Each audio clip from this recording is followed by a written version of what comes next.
जी दोस्तों, कैसे हैं। आज मैं आया हूँ पाकिस्तान मोनूमेंट म्यूज़ियम इस्लामाबाद में। इसकी टिकट लेते हैं। स्टूडेंट के लिए ज़रा कुछ कम है और अडल्ट्स के लिए ज़्यादा है। मैं क्योंकि वन पर्सन हूँ, सिंगल पर्सन हूँ, तो एक टिकट लिए अंदर गए। अंदर जाते ही जो आपको पहली चीज़ नज़र आती है ना, वो इस सब कॉन्टिनेंट की जो है ना तारीख़ नज़र आती है। ये गंधारा तहज़ीब से शुरू करते हैं और एंड पाकिस्तान तक जाते हैं। स्टार्ट इधर से लेते हैं क्योंकि जो तारीख़ी तौर पे इस ख़ित्ते के शवाहिद मिलते हैं ना, वो हमें गंधारा तहज़ीब से ही मिलते हैं। गंधारा तहज़ीब का रहन सहन ये कुछ तस्वीरी झलकियों में दिखाया गया है। जहाँ गंधारा तहज़ीब का ज़िक्र होगा वहाँ चांकिया कोतलिया का नाम भी आएगा, और ये चांकिया कोतलिया को दिखाया गया है कैसे बैठे हुए हैं और कैसा इनका ड्रेस था। क्योंकि ये हिंदू मज़हब था, तो ये इस हिंदू मज़हब के भी सारे स्कल्पचर, पंडित और दीवारों पे मुख्तलिफ़ किस्म की मूर्तियाँ कुंदा की गई हैं। ये सारा पस मंज़र हिंदुइज़म का बनाया गया है। यहाँ गंधारा तहज़ीब की कुछ तारीख़ लिखी हुई है, आप पढ़ लीजिएगा। गंधारा तहज़ीब की कुछ यहाँ पे अवामल लिखे हुए हैं। फिर उसके बाद अगर आप देखें तो इस ख़ित्ते में जो है बुद्धिज़्म आ गया। महात्मा गौतम बुद्ध का गुज़र इधर से हुआ था, तो महात्मा गौतम बुद्ध की भी इधर स्कल्पचर साथ ही शुरू हो जाता है। आप देख सकते हैं किस तरह उनका रहन सहन था, उनकी इबादत किस तरह थी। ये मूर्तियाँ बिल्कुल वैसी हैं जो टेक्सला के मुख्तलिफ़ खंडरात में से बरामद हुई थी। उसके बाद जी मुस्लिम रूल कि इस खित्ते में उसके बाद मुस्लिम आए, तो मशादा अब्दाली, मुख्तलिफ़ किस्म के जो अफ़गान जंगजू हैं उनकी तस्वीरें इधर लगी हुई हैं, इनके नाम भी ऊपर लिखे हुए हैं। इन दो द्वार के बाद इस्लाम का बोलबाला इस ख़ित्ते में हो गया, और इसके बाद यानी ये छोटे से वक्फ़े में इन्होंने ये सम अप कर दिया बिल्कुल सी स्टोरी के 3 तहज़ीबें इधर से आके होके गुज़री हैं। अराइवल ऑफ इस्लाम इन सब कॉन्टिनेंट, ये तमाम ज़ाहिर करता है कि इस्लाम सब कॉन्टिनेंट में आ गया।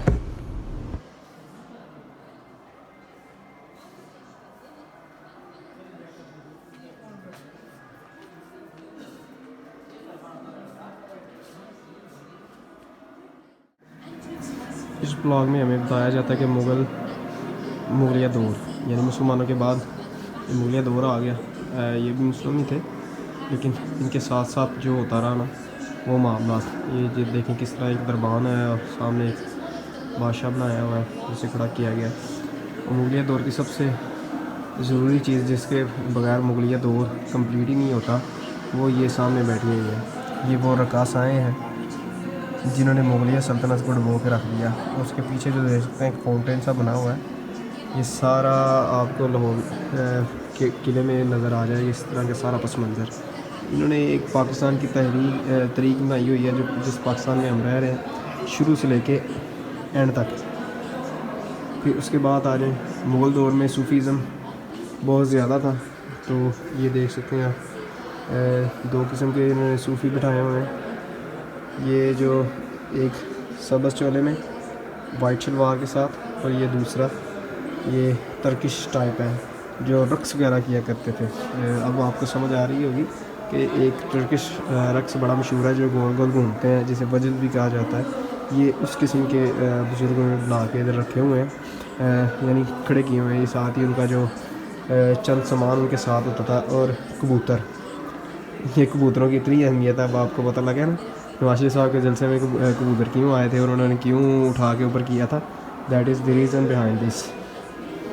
ये पिजन जो है ना, ये हमारे इस कल्चर में ना एक पीस की अलामत माने जाते हैं। इस तरह ही अगले रैग में हम जाएंगे तो हमें फिर पता लगेगा कि आगे क्या है। मुग़ल दौर था ये।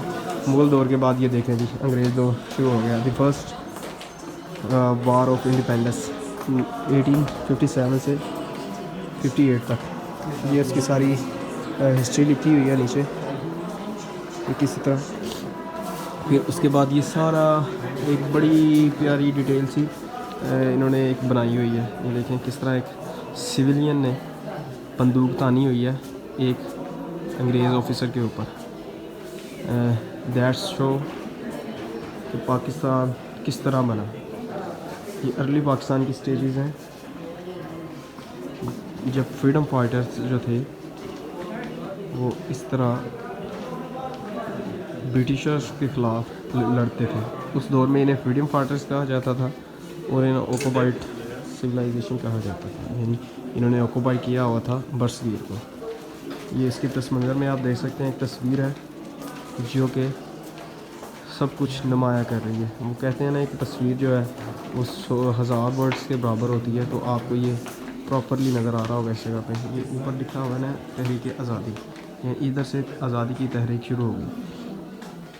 ये अलीगढ़ यूनिवर्सिटी का एक मॉडल बनाया हुआ है, सर सैयद अहमद ख़ान का स्टैचू है और पीछे एक उसी का ही पस मंज़र बनाया गया है। अलीगढ़ यूनिवर्सिटी, अलीगढ़ कॉलेज ही था, बाद में यूनिवर्सिटी का नाम दे दिया गया। पाकिस्तान की तहरीक में, पाकिस्तान बनने में सर सैयद अहमद का बहुत ज़्यादा हाथ है। इन्होंने बहुत जंग जो ना 1857 यानी 1857 की जंग के बाद जो मुसलमानों की हालत थी उसे सुधारने में ना सर सैयद अहमद ख़ान ने बहुत काम अदा किया। तो इन्होंने जब बनाया ये मोनूमेंट, तो इसका इंक्लेव है। फिर इधर से देखें तो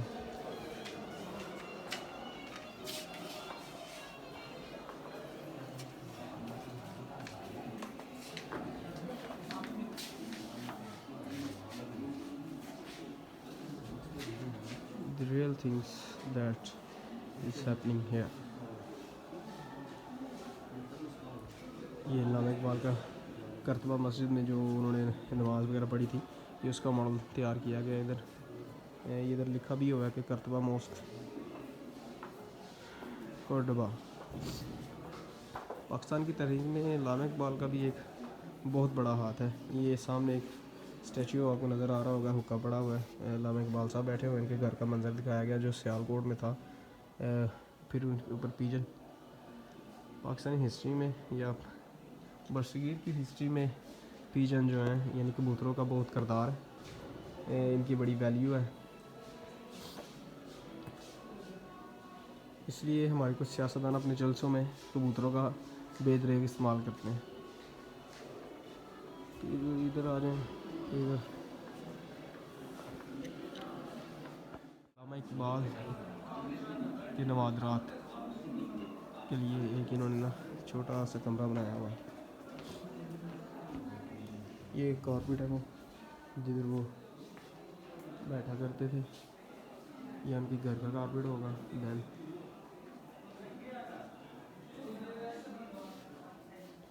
ये देखो woollen tail coat and Bose की शर्ट, अल्लामा इकबाल के ज़ेर इस्तेमाल रहने वाली बोस की कमीज़, सूती टेल कोट। ये इनकी टोपी भी जो है पहना करते थे।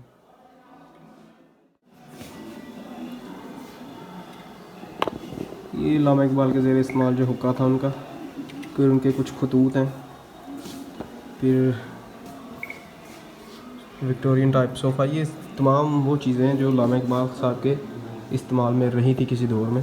ये सारी चीज़ें इन्होंने महफूज करके रखी हुई हैं। इनके खतूत हैं जो इनके हाथ से लिखे गए थे, इनके ऊपर डेट्स भी लिखी है। तो खुतबा सदारत भी मौजूद हैं, तमाम चेयर्स हैं। ये घूमने वाली शेल्फ़ है, बुक शेल्फ़, यानी किताबें वगैरह हैं इसमें, ये घूम जाती थी। नीचे इसका पोडियम वगैरह रखा हुआ है। इस हॉल में आपको ज़्यादातर यही चीज़ें नज़र आएंगी जो अल्लामा इकबाल साहब के इस्तेमाल में थी। अदरवाइज़ आपको कोई ऐसी वैसी चीज़ नज़र नहीं आएगी जो अल्लामा इकबाल के इस्तेमाल में। ये यानी ये पूरा हाल ही इन्होंने अल्लामा इकबाल के लिए मंसूब किया हुआ है। ये अल्लामा इकबाल के घर के पीछे का मंज़र दिखाया जा रहा है जो इस वक्त मौजूद है, इकबाल मंजिल सियालकोट में। ये फिर एक चेयर आ गई।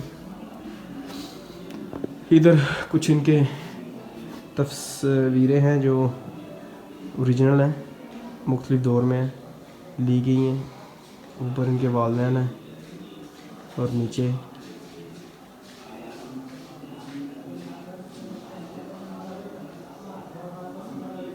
इनकी बच्चे की तस्वीरें हैं। ये ऊपर इनकी फ़र्स्ट वाइफ है, इसकी तस्वीर है। सॉरी, मुझे लगा कि इनकी वालदा है, लेकिन इनकी फ़र्स्ट वाइफ की पिक्चर्स है। इनकी फ़र्स्ट वाइफ जो है इनसे उम्र में बड़ी थी, क्योंकि ये खुद फरमाते हैं कि मैं मैट्रिक के पेपर दे रहे थे, मैट्रिक के पेपर दे के वापसी भी आया तो इनके अब्बा जान ने इनका निकाह कर दिया। तो ये इनकी फर्स्ट वाइफ है, इसलिए थोड़ी सी वो ओल्ड लग रही थी। ये फिर एक थिंकर पोज आपको नज़र आ रहा होगा, इस तरह के पोज हमारे एक सियासतदान भी लेते होते हैं। तो उसके साथ साथ ही ये आ गया, क्या कहते हैं, आखिरी जो इनकी आरामगाह है उसका मॉडल बनाया गया। ये लाहौर बादशाही मस्जिद के साथ है, आपने ये देखी होगी, जिसने लाहौर विज़िट किया है उसने देखा होगा। ये अल्लामा इकबाल के नवादरात इसमें शामिल है। अच्छा, ये इधर आ जाए तो पाकिस्तान का मंजरनामा, पाकिस्तान पैनोरामा पाकिस्तान, एक छोटा थिएट्रिकल बनाया गया है जिसमें मुख्तलिफ़ तस्वीरें वगैरह दिखाते हैं। वीडियोस एक पस मंज़र में बनाया होता है वो दिखाते हैं, इसका सारा पोडियम है। अगर किसी ने देखनी हो तो वो देख सकते हैं। मानिए पाकिस्तान को फौज ने आखिरी सलामी दी। ये कायदे के दफ्तर तक जो वीडियो बनाई थी वो दिखाया जा रहा है। आखिरी आरामगाह पर उनके जहन्नम तक दिनदार मुसलसल फातिहा खानी और कुरान खानी होती रही। बाद में कायदे आजम के मज़ार पर एक शानदार मकबरा तामीर किया गया। हर रोज खासतौर पर कौमी त्योहारों और कायदे आजम के यौम विलादत और यौम वफात पर यहाँ अकीदतमंदों का हुजूम रहता है, जो फातिहा खानी के साथ वीडियो है जो पाकिस्तान की बनाने वाले को ट्रिब्यूट करती है। इसकी चेयर्स भी मैंने लगाई हुई हैं, अगर कुछ चेयर्स में देखनी हो तो देख लें। अब ये ख़त्म हो गई थी, अब ये दोबारा से चलेगी, ये सारी शुरू हो गई दोबारा। तो 10-15 मिनट की है, लेकिन किसी ने देखनी हो तो देख सकता है, अदरवाइज लोग देखते नहीं हैं वीडियोज़ वगैरह बना चले जाते हैं। दैन हम आगे जाएंगे तो आगे आ जी, दियार इश्क में अपना मुकाम पैदा कर, नया ज़माना ने सुबह शाम पैदा कर। ये देख रहे हैं, बड़ा मशहूर शेर है इनका, ये इकबाल साहब की शायरी के नवादरा। अच्छा जी, that is the most interesting part of this museum, that is the Quaid Azam के नवादरात। आ जाए आगे, तो इधर से शुरू करते हैं। कायदे आज़म के इधर वो तमाम चीज़ें पड़ी हुई हैं जो कायदे आज़म के ज़ेरे इस्तेमाल थी। ये इनका बुक शेल्फ कह लें या कुछ और कह लें, क्या लिखा है, वुडन लैम्प, लकड़ी का सजावटी लैम्प। अच्छा जी, देख सकते हैं। इसके साथ ये देखें, कायदे आज़म के ज़ेरे इस्तेमाल रहने वाला लकड़ी का छोटा मेज़। और ये सोफ़ा देखें, आज ये सोफ़े अमीर घरों में पड़े होते हैं, समझते हैं इसकी लग्जरी चेक करें। कायदे आज़म इतने अमीर शख्स थे उस दौर में। ये इनके सोफ़े हैं जो उनके पास थे। दैन इसके ऊपर लिखा भी हुआ है कायदे आज़म के ज़ेरे इस्तेमाल रहने वाला सोफ़ा। ये वुडन मेज़ है जो सोफ़े पे आगे रखा जाता था, नीचे कारपेट है। दैन एक छोटा सोफ़ा है। फिर उसके बाद देखें कायदे आज़म के ज़ेरे इस्तेमाल रहने वाला कुंदशुदा सजावटी अलमारी। अच्छा, कुंदशुदा कहते हैं जिसके ऊपर नक्शा नगार की गई हो, कुंदा, तो वो इसके ऊपर नक्शा नगार मुझे तो नज़र आ रही है, शायद आपको शीशे की वजह से, रिफ्लेक्शन की वजह से नज़र ना आ रही हो। इसके ऊपर लकड़ी से ही नक्शा नगार किया गया, बड़ा प्यारा। कुछ तस्वीरें हैं जो कायदे आज़म की अपनी बहन फातिमा जीना के साथ हैं, और भी हैं चीज़ें। ये एक यूनिक सा संदूक नज़र आ रहा होगा, उस दौर में ये लकड़ी के संदूक हुआ करते थे, अब तो लोहे के संदूक आ गए ना। एक नीचे संदूक पड़ा हुआ है, MAJ मोहम्मद अली जिन्ना, ठीक है। ये उनके ज़ेर इस्तेमाल रहने वाले 2 संदूक हैं, एक ऊपर है एक नीचे है, शीशे की वजह से नहीं नज़र आ रहा होगा आपको, 2 संदूक है। ये कायदे आज़म की एक सल्यूट करते हुए पिक्चर है, एक सल्यूट हमारी तरफ से भी कायदे आज़म को कि उन्होंने हमें ये पाकिस्तान बना के दिया। फिर कायदे आज़म के ज़ेर इस्तेमाल रहने वाला लकड़ी का मेज़, ये वो देखें मेज़ है। ये वो चेयर्स हैं जो उन्होंने इस्तेमाल की। कायदे आज़म के ज़ेर इस्तेमाल रहने वाला सोफ़ा देखें कितना प्यारा और लग्जरियस है। कायदे आज़म एक अमीर आदमी थे, और थोड़े बहुत नहीं, बड़े अमीर आदमी थे। वो एक टैची वो सामने नज़र आ रहा होगा आपको। फिर ऊपर कुछ तस्वीरें लगी हुई हैं जो उनके ज़माने की थी। बुक शेल्फ है, वो एक बैरिस्टर थे। फिर ऊपर रेडियो है जो उनके इस्तेमाल में था। ये तस्वीरें जवानी से बुढ़ापे तक। फिर ये एक फ़ोन है, इसे पता नहीं ग्रामोफोन कहते थे या कौन सा फ़ोन कहते थे। उधर कान लगाते थे और इधर से बोला करते थे, नीचे से नंबर डायल होते थे। तरक्की करते करते इंसान कहाँ से कहाँ आ गया कोई पता नहीं। फिर इधर आ जाए तो ये उनकी लॉन में बैठने के लिए एक छोटा मेज़ और छोटी कुर्सी है। फिर ये देखिए जी सोफ़ा रैगजिंग कुशन के साथ, ये इनका सोफ़ा है लेकिन ऊपर उन्होंने एक मुजस्मे के तौर पर कायदे को बिठाया हुआ है। हाँ जी, वुडन बॉक्स फिर आ गए दो, लिखा हुआ नज़र आ रहा है कायदे के ज़रिए इस्तेमाल रहने वाला लकड़ी का संदूक वुडन बॉक्स। नीचे ट्रंक है with leather case.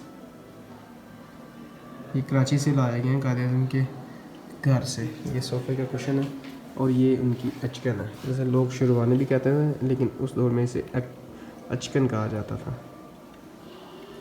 Achkan resting sofa cum bed देख रहे हैं कायदे मोहम्मद अली जीना। फिर ये उनकी फिर एक आ गई और इसके साथ ही इनका ये इनक्लेव हो गया ख़त्म। आगे चलते हैं फिर देखते हैं क्या है जी। आगे आ गया जी लाहौर रेजोल्यूशन 1940। ये जी आपको इसका पस मंज़र दिखाया गया है करारदाद पाकिस्तान का। आपने करारदाद पाकिस्तान पढ़ा होगा, मैंने तो वही पढ़ा था। पाकिस्तान रेजोल्यूशन इसका नाम बाद में पढ़ा, इंग्लिश में पाकिस्तान रेजोल्यूशन कहते हैं। ये एक जलसा जब हुआ था उसका पस मंज़र दिखाया गया कि लोग किस तरह बैठे थे नीचे और कायदे आज़म जब कौम को एड्रेस कर रहे थे तो उनकी ये सिचुएशन थी। पीछे कुछ लोग बैठे हैं, उनके नाम मुझे नहीं ज़हन में आ रहे कौन कौन है कौन कौन नहीं है। लियाकत अली ख़ान है एक साथ, तो एक का नहीं पता वो कौन से हैं। मौलाना मोहम्मद अली जौहर ना, ये नहीं मुझे ज़हन में भी नहीं आ रहा कौन है, लेकिन उसका पस मंज़र है इधर देखा जा सकता है। फिर इधर गांधी जी आ गए, गांधी जी के साथ उनका चरखा भी है, उनकी भी चरखा गांधी जी के साथ मंसूब है। अच्छा, ये गांधी जी अपने तहज़ीब में दिखाया गया है, इन्हें इस चीज़ का ख्याल रखा गया कि गांधी जी को उनकी तहज़ीब में दिखाया गया है। वो खड़ामें जो पहना करते थे ये वही खड़ामें इनको पहनाई गई हैं। और इधर हमारे कायदे आज़म साहब को उनके लिबास में दिखाया गया जो वो उस दौर में पहना करते थे। वो बिल्कुल ये ऐसा ही लिबास पहना करते थे। आपको मैंने दिखाया वो किस कदर अपने लिबास का ख्याल रखा करते थे। इधर गोल मेज़ कॉन्फ्रेंस के बारे में आपको मुख्तलिफ लोग नज़र आ रहे होंगे। ये जो बैठे हुए हैं अब्दुल रब नश्तर साहब हैं, लियाकत अली ख़ान साहब हैं उसके पीछे, उनके साथ पंडित जवाहरलाल नेहरू हैं, फिर कायदे आज़म साहब हैं, दैन लियोस माउंट बैटन है, सरदार बलविंदर सिंह, सरदार बलदेव सिंह, सॉरी टू से सरदार बलदेव सिंह साहब।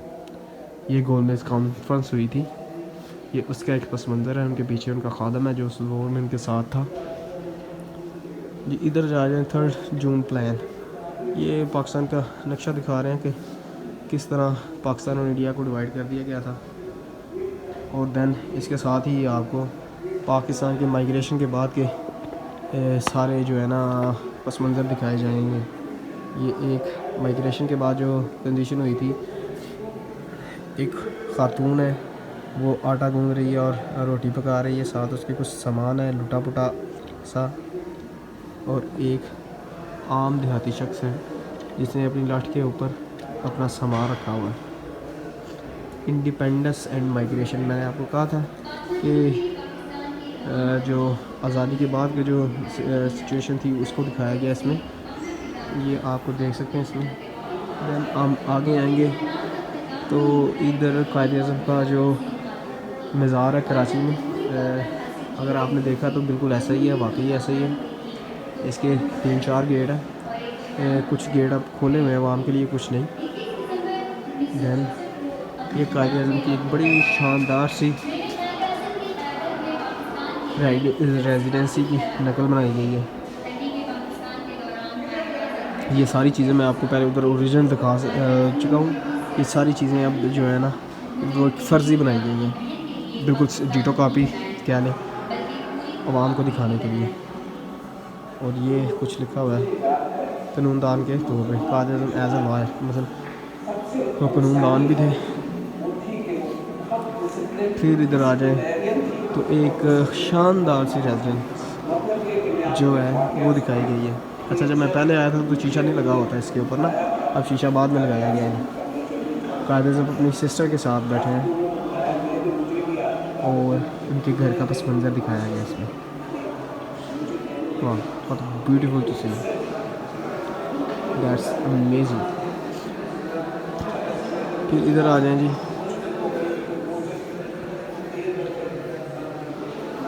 इधर देख सकते हैं पाकिस्तान की पहली दस्तूर असम्बली से कायद आज़म का खिताब। ये सारा उन्होंने दिखाया हुआ जब उन्होंने एज ए गवर्नर जनरल का हल्फ लिया। कायद आज़म हो गए जिन्हें लॉर्ड माउंट बैटन बैठे हुए हैं साथ, ये आगे लीडर हुआ करते थे।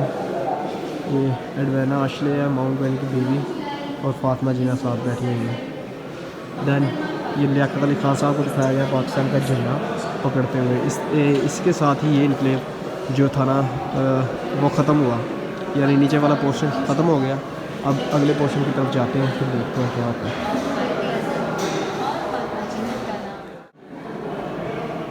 हॉटसन लेमोजिन मॉडल है 1920 का। ये गाड़ी कायदे आज़म के इस्तेमाल में रही है, आप देख सकते हैं। बेहतरीन किस्म की ये गाड़ी है लेमोजिन, उस दौर में ऐसी हुआ करती थी। खुशकिस्मत है आप, ये इस दौर की गाड़ियाँ जो है बड़ी कंफर्टेबल हैं। ये उस दौर की भी वैसे लग्जरी थी, हर किसी के पास ये चीज़ें अवेलेबल नहीं थी। कायदे आज़म इस दौर में अफोर्ड कर सकते थे और कोई नहीं इसके अलावा। ये एक पस मंज़र दिखाया गया है जिसमें कायद आज़म और फातिमा जिन्ना जो हैं वो एक बग्गी में बैठ के आ रही हैं। पूरा सीन बनाया गया जो कि बहुत ही दिलकश है। इस म्यूज़ियम की जान है ये। अगर आपको मेरा कंटेंट पसंद आया तो मेरे चैनल को लाइक करें, सब्सक्राइब करें और इसे दोस्तों के साथ शेयर करें। इसके साथ ही ये ख़त्म हुआ, हमें दें इजाज़त। मिलते हैं फिर किसी अच्छे से मौके, अच्छी सी वीडियो और अच्छे से कंटेंट के साथ। इसके साथ